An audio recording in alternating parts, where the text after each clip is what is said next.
Hi, I'm Tim. Welcome to Watchbox and welcome back to Versus. Today we are looking at two Genevois integrated bracelet steel sports watches from very different sides of the coin. We have the Rolex Oyster Perpetual Datejust 41 and the Patek Philippe Aquanaut.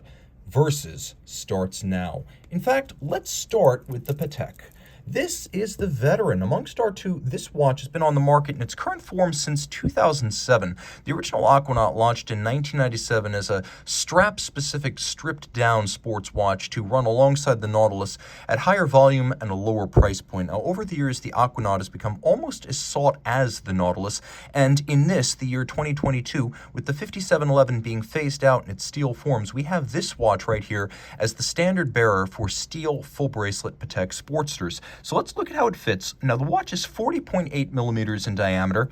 It's 8.3 millimeters thick, and from lug tip to lug tip, there are two different ways to measure it, because you can see there are end links here on the bracelet version. The actual lug to lug dimension of the case alone is 46.8 millimeters. Lug tip to lug tip with the end links, it's still compact at 48.8. It's got a 21 millimeter spacing between the lugs, which, unlike the Nautilus, is a measurement on this watch. The Nautilus was full integrated bracelet. This has the look of an integrated bracelet, but it's got a standard 21 millimeter lug spacing, so you can use an OEM or an aftermarket strap if you want to. The watch is very flat. It's about as thick, or if you will, as thin as a 5711. It's fairly short across the wrist, and you can see that the watch is broad and saucer-like. It's actually suitable for a wrist as small as 13.5 centimeters circumference. So this, even on the bracelet, is a good unisex option. And of course, on the bracelet, it has a very different look than the same watch on the rubber strap. Taking a look at the bracelet, some things I like, some things I don't. I like the complexity of it. We have big butch pieces that are sporty, much more so overtly than on the 5711, where the links were relatively thin and wispy, a little bit like a dress watch. This is almost like an haute horlogerie take on the Rolex Oyster, but you can see that the flanks, though handsomely finished, reveal that pin sleeves are used for sizing the removable links, which means you're going to need a block and a punch if you want to size this bracelet at home. Now, taking a look, you can see that there's a double deploying clasp. It's actually quite a bit more pleasant than the rather flimsy clamshell lock you find on the 5711. You can see internally it has twin swing arms that act as springs for the release, and then externally the Calatrava cross logo of the manufacturer. The bracelet is substantial, and unlike the Nautilus, which feels like it's a dress bracelet pulling sports watch duty, this feels quite robust and solid because of those chunky links. Now, the case itself has a combination of polish and satin, and one of the changes made from the Nautilus to the Aquanaut back during the 90s was the acknowledgement that the Aquanaut would be a simpler case to assemble and require less attention from the artisans, so they could make more of them more cheaply. And that makes it a better comparison to the Datejust. Comparing a Nautilus to a Datejust would be a bit of haute horlogerie overkill on the part of the Patek. This feels a lot more like a finely finished watch, but one that's built to a price, and thus the Rolex comparison is more apt. You can see that there's a clear descent from the Nautilus design language, as we have the rounded polygon bezel, we have satin on the top, we have polish on the side, and then we have a crown guard surfacing that acts like a shear guard for the screw-down crown, and we've got 120 meters of water resistance. The dial is nicely decorated, and we'll do a lume shot here, but then we'll do another one alongside the Rolex for comparison. The hands, as well as the indices, as well as the numerals, are loomed. You can see that the dial features a geosphere cut, which makes a lot more sense when the watch is with strap, because the same pattern is on the strap. But we've got a light gradient fade from silver, almost anthracite at the center, so it's silver gray to black at the edge. And of course, we got that geosphere cut, white varnished hand for good contrast against the dial. The watch does not have hacking seconds, but it does have a quick set date. This is the hacking hack, if you will. On these watches, you can often provide a little bit of back pressure and stop the hand altogether. So if you want to synchronize to a time, you can generally stop the seconds hand, sometimes entirely, with a little bit of back pressure. Now, turning the watch over, the movement's quite accommodating of magnetism, thanks to a anti-magnetic silicone hairspring. It's also free-sprung for durability and adjusted in 6 positions, which is one more than the chronometer standard, so Patek not really cutting corners in that regard. The Gyromax free-sprung architecture is an age-old Patek innovation that dates to the early 1950s. So it's free-sprung, adjusted in 6 positions. It has an anti-magnetic hairspring. All this pivots on 29 jewels. It beats away at 4 hertz, and the Achilles heel here is the lack of a formal hacking function and the 35 to 45 hour 72-hour power reserve, which just doesn't get it done in the year 2022, when 72 hours or 3 days is the standard. However, you can see this movement, and although it is a combination of mechanical and hand finish, there is more hand finishing here than you'll find on, for example, a run-of-the-mill FP Journe or Audemars Piguet movement. So the beveling, though started mechanically, is finished by hand, and you can see it's bright, gleaming, and broad. This is a watch worthy of a display case back, even if ultimately this is not the highest standard of finish that you'll find at Patek Philippe. So that's Patek, and this is the non-rival from the other side of Geneva. Now, Rolex makes almost 1 million watches a year. Patek Philippe makes about 60,000. They are disparate in volume, disparate in price, and disparate in style. But here, at 41 millimeters in steel with a full bracelet, we have a relatively straightforward comparison. The Datejust 41 launched in 2016 as the successor to the Datejust 2, a larger 41 millimeter Datejust. Well, this watch right here is 41 millimeters in diameter by 11.7 millimeters thick. We'll get close there. From lug to lug, 47.5 millimeters, and end link to end link, it's 51.2 millimeters with a 21 millimeter spacing between the lugs. We'll throw this watch onto my wrist, and I can tell you, eyes closed, it feels more robust. The bracelet, as good as it is on the Aquanaut, cannot compare to a modern solid center link, solid end link, thick gauge clasp Rolex Oyster bracelet. It's thin and it's flat, and while it's broad across the wrist and probably not suitable for a wrist smaller than 15 centimeters, somehow, because it is cushion profiled, it winds up looking thinner than the Patek. There's a bit of a trompe l'oeil there, and it's very much a visual trick. You can see it's low enough to fit under a cuff, so while it's thicker than the Patek, it is not functionally an impediment. The bracelet's nicely made. It doesn't just feel good, it sounds good when you rattle it in the hand. It doesn't make a whole lot of noise, and there's not a lot of extraneous movement. Getting closer, you can see that there's really no distinction. Though the Patek bracelet is more handmade and hand finished, you can't really tell from the way they look. The outer faces are polished here, the shoulder links are satinated, there's a taper, there's a conforming end link, the removable links are fixed by screws, not pin sleeves, and that's how a luxury bracelet should be made. There's a lift lock system with a beak and a hook, so it's not quite as secure as the Patek system, but it is well secured against accidental release. You have to lift up this latch, so you can't simply pull it open. And there's an easy link system inside. This is 5 millimeters of tool-free adjustment, the equivalent of adding or removing one sizable link. So you can snap in or snap out, and then you'll appreciate that there are also some divots drilled inside the clasp. So there are 3 divots, and you can use your strap tool. There's a spring bar in here. You can move the anchoring point of the bracelet to fine-tune the size. So you have the links, the easy links, and then the divots for fine-tuning the size. This case is mechanically made. The only manual aspect of Rolex watchmaking is the bending of the hairspring and the insertion of the movement into the case, and that comes from folks who've been inside of Rolex. Unless you're getting a gem set Rolex, it's going to be the formation of the hairspring and the fitting of the movement into the case. But the watch is 904L steel, which at the margin is a bit more resistant to corrosion than what you'll find on the Patek.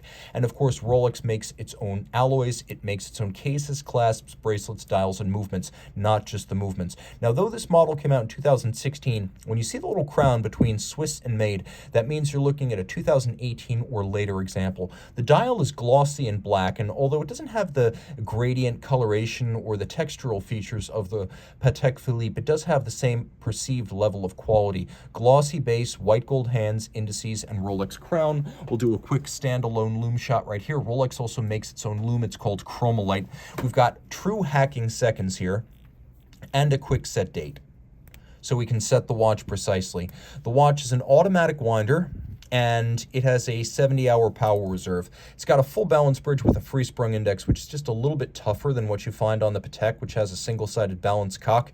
It has a niobium zirconium anti-magnetic hairspring, which, although technically metal, is so heavily anti-magnetic that I believe the actual difference between these two in magnetic terms, the actual resistance between the two, is going to be negligible. It's not something you'll experience short of an MRI. I should also mention that this movement features Rolex's own shock protection, protection, which is a small feather in their cap because Patek still uses Inca block.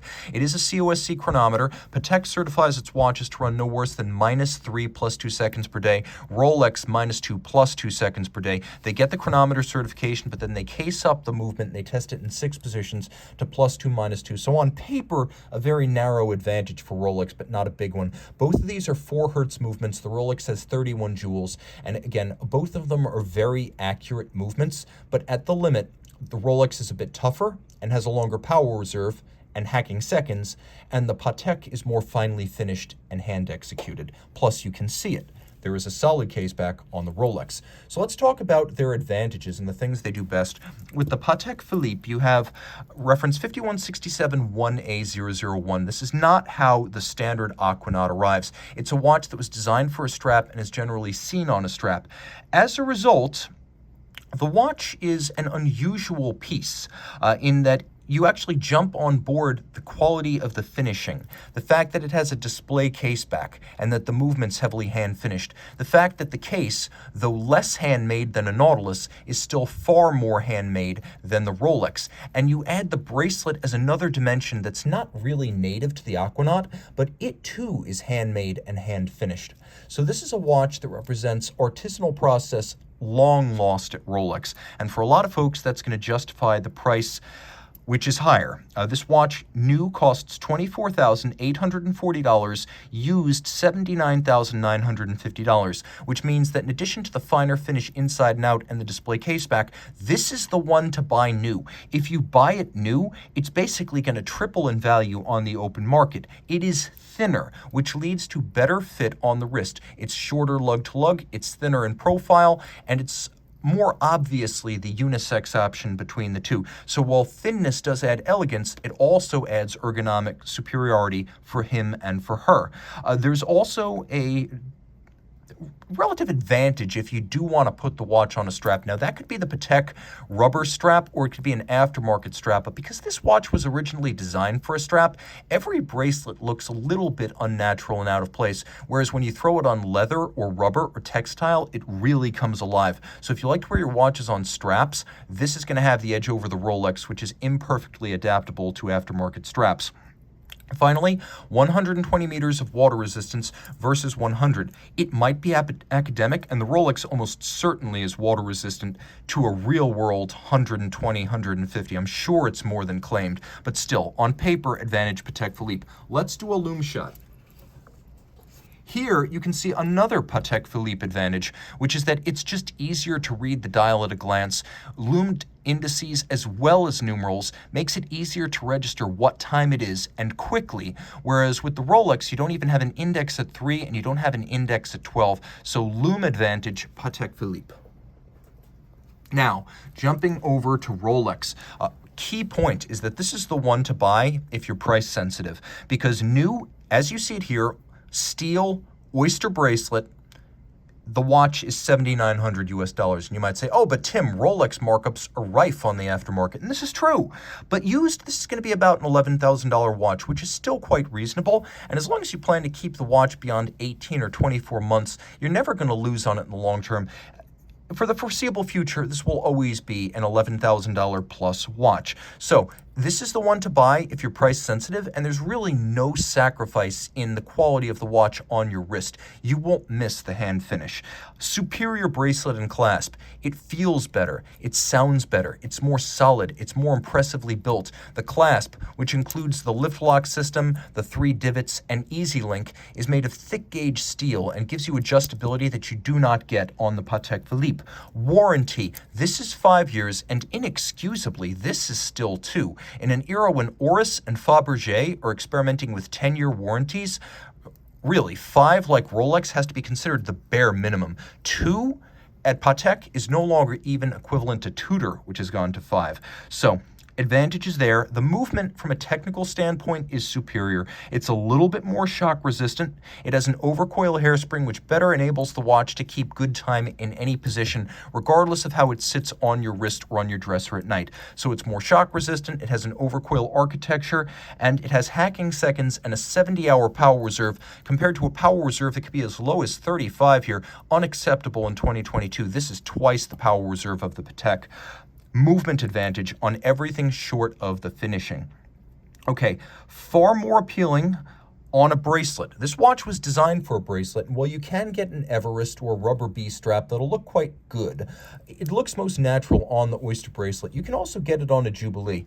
So this watch to me looks more natural as equipped. Between the two, this looks like it's been adapted to an aftermarket bracelet, whereas this looks factory. Finally, speaking of options, you have many with the Datejust 41. You've got options to use gold. You've got options to go with steel and gold. You've got options to change the color of the dial. You can go with loomed or non-loomed dials. You can go with a Jubilee bracelet or an Oyster. You have that flexibility, so you can spec this watch more different ways. Whereas here, you quickly run out of options. If you want to change dial colors and case metals, not only does it become a lot more expensive, but you risk stepping up to the 42.2 millimeter size just to accommodate some color preferences.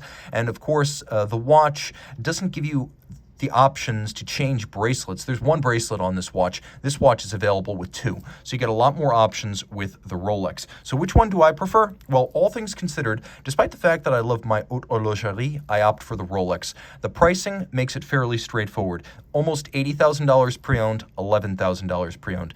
2-year warranty, meaning if you buy it used, you're going to get at best maybe 1 year and change, whereas here you can buy this watch 2 years old and still get a reasonable coverage of warranty. The movement is technically more adept, more modern, slightly better timekeeping, and altogether a better movement with its longer power reserve, shock resistance, overcoil hairspring, and chronometer certification than Patek Philippe, which is just take our word for it, it's a good timekeeper. So this watch for me is larger. It still fits well on my wrist, so I don't have to worry about the fit issues. If I had a really small wrist, I'd go for this. I think that technically speaking, price-wise, warranty-wise, and because the bracelet feels more native and looks more native and is better built, I go for the Rolex. So guys, tell me, which one of these two would you prefer? Let me know in the description below.